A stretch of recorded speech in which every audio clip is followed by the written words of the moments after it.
On February 8th, Cuban authorities announced that the supply of jet fuel had run completely dry, making entering and leaving the country impossible. It isn't just the jet fuel that had run out, though. A majority of the oil reserves in Cuba had begun running out, which was after the U.S. placed even heavier embargoes on Cuba. On February 7th, Cuba announced suspended fuel sales in pesos and limited U.S. dollar sales to only 5.3 gallons per vehicle, and made a wait list to get the fuel. This highlights just how bad the fossil fuel industry has gotten in Cuba. When Cuba's Communist Party first arose, they gained heavy economic aid from the Soviet Union. The Soviet Union would give Cuba discounts and subsidies on resources like oil, and Cuba's power grid was built off of Soviet-made thermal plants that rely extremely heavily on oil. In 1991, when the Soviet Union collapsed, Cuba's economy shrunk down by about 35%. In the following years, since they lost their primary economic aid source, some have said Cuba's situation was comparable to the Great Depression, and this was when the blackouts started happening. Ever since then, Cuba's economy and oil supply hasn't gone back to the Soviet-era stability and economic performance they once had. Since the 1960s, the U.S. has had a full trade embargo on Cuba because they're a communist party. This embargo has caused Cuba's economy to drastically weaken throughout the years following, making resources such as oil difficult to get. Trump has only added to this economic pressure, as when he abducted President Nicolas Maduro of Venezuela, which was Cuba's main supplier of oil, he announced on January 11th that no more Venezuelan money or oil would go into Cuba. This has caused Cuba's already failing economy to spiral even further down. With their main supplier of oil gone, the effects have been immediate, as power outages have already risen in occurrence. Using the United States' diplomatic power and leverage in the world, Trump made an executive order on January 29th threatening tariffs on any country that supplies Cuba with oil. If these tariffs continue, Cuba would face permanent widespread blackouts throughout the entire country.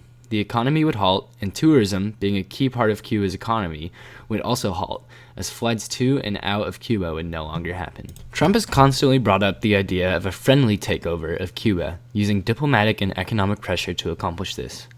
In his inaugural speech, he made it clear he wants the United States to once again consider itself a growing nation, and wants to expand the country once more.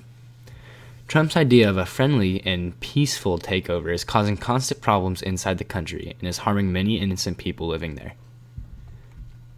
According to Cuba's electric union, there's only 1,000 megawatts of power available, which is enough to meet less than half of Cuba's demand for electricity. Protests have begun breaking out because of this, as the western part of the island is stuck without power. While protesters argue it's because of government mismanagement that this crisis has happened, the government is attributing the crisis to the U.S. embargo and strict oil policies they've placed on the country. Compared to Panama, which has a much lower population, smaller size, and similar industrial activity, Cuba has around 500 to 1,000 less megawatts than them, which shows just how bad the power problem in Cuba is. If this amount of available power continues, protests will continue, and a change in government could happen, which could potentially help in relations with the U.S., or it could open up an opportunity for America to take over Cuba for their own.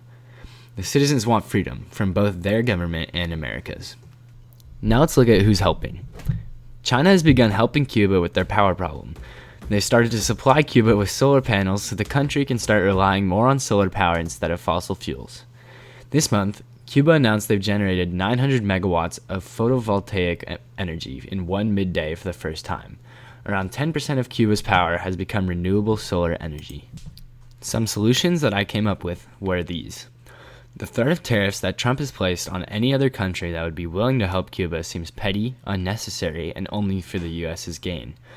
Other countries should realize this is pushing the power the U.S. should have and try arguing against the threats the U.S. has placed. 10% of the power coming from photovoltaic energy isn't nearly enough. In order for this power problem to stop permanently, Cuba needs to almost completely move on from their old thermal power plants to solar panels, because oil will continue to be a problem throughout the near future. The government and the people have a lot of hostility. It is necessary that the government and its citizens reach an agreement soon between each other so the power problem and future problems can be fixed easier. Wind power can also be a solution to the power problem. There have been 21 identified areas in Cuba where wind farms can be added. With these additions, the power in Cuba could potentially double, gaining 1,100 megawatts of power from these wind farms. Here are some unanswered questions I have. If Cuba got rid of its communist system of government, would Trump still keep the economic pressure on Cuba in order to take them over still? And how long will it take to install the new sources of energy like solar panels or wind turbines? If it takes a short amount of time, and Cuba is getting funding from other countries, which they are, about 60% of the windmill farms are under foreign investment, why has it taken so long to install?